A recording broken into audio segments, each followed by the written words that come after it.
Everyone, this is Stephanie. Welcome to another video. So today we're going to embellish the Ice Flowers bracelet. Now, if you made the Ice Flowers bracelet, you'll I wish I had another one to show you without the embellishment. So actually, if I turn it on this side, you can see without the embellishment. There you go. So this is what it looks like originally, the bracelet. And I just thought, maybe we could embellish it a little bit. So here, I embellished it. And we're going to just do, in this video, we're just going to do the embellishment. I'll link the original video tutorial in the description box below the video. And you can just go, if you haven't made the bracelet yet, you can just go to that tutorial, follow that tutorial, and then come back and embellish.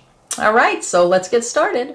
Okay, before we start, I wanted to share this cool little tool with you. So for those of you who are knitters, crocheters, and yarn workers, you probably have one of these. This is a clover yarn cutter pendant. So it's a little pendant. I added a chain to it. And what it does is it cuts your yarn. So when you're knitting or crocheting or whatever, and you need a scissor, you just can wear this around your neck and cut your yarn here. So there's a wheel in here, kind of, that's very sharp, and this covers it. You just put your yarn through and it cuts it. And this was invaluable to me, like whenever I had an appointment somewhere and I had to wait. I always took my yarn with me when I did my knitting or crocheting, and I always had a bag with me, and this way I always had a way to cut my yarn. So I was looking through my yarn supplies for a tape measure for beading, and I came across this, and I've had this for about 15 years, and I thought, gee, could that cut fireline? And it cuts fireline really well. So I don't know about you, but whenever before I thread my needle and I cut my thread, my scissor always smushes the fireline, and after a while. And I've tried so many different scissors. I tried the hair cutting scissor, that worked for a while, but that's even getting a little dull. But this never gets dull. It's amazing. So if you, I'll link this in the description box below the video. It's like $6 or something on Amazon. You can go to Joann's and get it, or Michael's as well. So really a fun little way to cut your thread and save your scissors, actually. So when you're cutting you're going to sew your tail threads in and such, of course you're going to use your scissors there. I just use a thread burner to cut my threads, but this works so well for when you're threading your needle. All right, so let's get started. The materials is going, so you don't need much. You need some 2x3 millimeter rondelles. You also, if you want the yarn cutter, you'll need that. 15/0 seed bead, 11/0 seed bead, 4 millimeter pearl. You can't see them, but I have these really pretty little bicones. Beautiful. 3 millimeters. I've got a stop bead hanging out right there. I use a size 12 beading needle because we're going through the 15, putting on 15/0s and such, so I thought that would be a good one to use. I've got Fireline, and this is the thermally fused tuff. Love this stuff. I'm using it in crystal. So I think that's everything. So I'm going to clear this off and we'll get started on this embellishment. Embellish, so I've threaded my needle with about 1.5 feet of thread. I put on a stop bead and I left a tail to sew in. So I'm just going, you see these delicas in between the super duos? I'm just going to put my needle through and my thread. I'm going to pull my thread through, and that's where I'm going to start my embellishment. Now I'm exiting the delica right here. I'm going to hop over to the next delica in between the two super duos and place that rondelle on. And it's just going to place it sort of in front of this super duo right here. So I'm going to do that again. Rondelle, exiting this delica, and I'm going to sew through the next delica that's in between the super duos. And you just don't want it to twist, so just make sure it goes on like so. And then you're just going to keep doing that all the way around.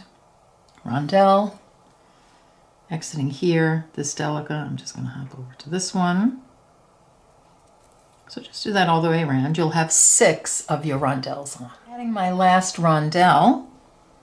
So exiting this delica, I'm going to just sew through. Actually, these are Toho Treasures, but a cylinder bead. All right, so I've put my last one on. Then I'm going to reinforce this. So I'm just going to go through all the beads I just put on. So the rondelle, the delica,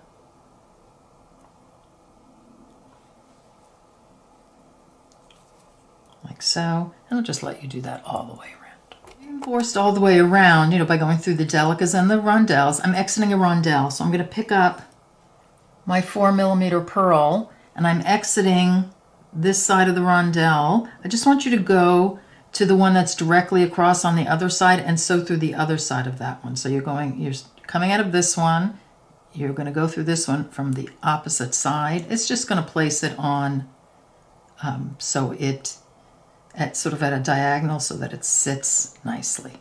So just like that. Exiting the rondelle. Now I'm just going to pick up an 11-0 and I'm going to sew through every rondelle all the way around. So you're just placing an 11-0 in between the rondelles.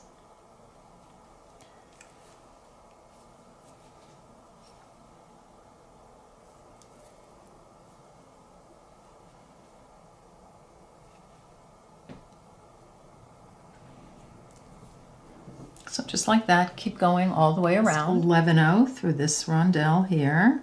I'm just going to advance through the next 11-0. So now I have all my 11-0s on. And I'm going to sew through the next rondelle like so. This is what it looks like so far. Exiting this rondelle here. So I just want you to come, I've just kind of pushed it to the side a bit. So from this rondelle, you want to sew through this delica. So that's where it's connected right there. See that? The 15-0 and the next super duo. I bent my needle. You don't have to do that all in one at once. You can do each one separately. So from the rondelle to the delica to the 15-0 through the bottom hole of the next super duo. And that's where you want your thread to be exiting.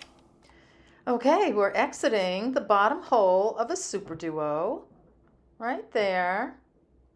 So now I'm going to pick up a 15-0, the bicone and a 15-0, and I'm going to sew through the bottom hole of the next super duo. So just like that. Then I'm going to do that again.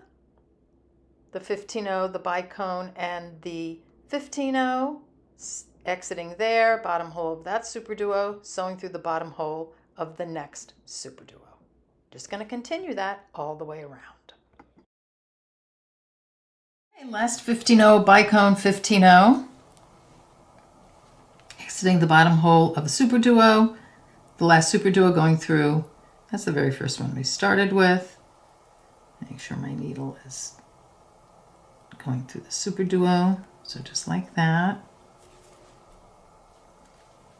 Make sure that's on, and here you're done with your embellishment with the bicones. Actually, you're done with everything. So all you're going to do is sew your working thread in and your tail thread in, and then come back and we'll finish it. Here you go. Here's your embellished bracelet, and I think it came out so pretty. I just love it. I think it's beautiful. I love it both ways. Don't forget to check out the Clover yarn cutter. You know, it's kind of amazing to me when I think about it. Knitting and beading, you use a lot of the same tools and techniques. So, you know, the cutter and techniques as far as tension in knitting and crocheting is so important as it is in beading. So they kind of parallel each other a little bit there. All right, so thank you so much for joining me, and I'll see you next time. Bye-bye.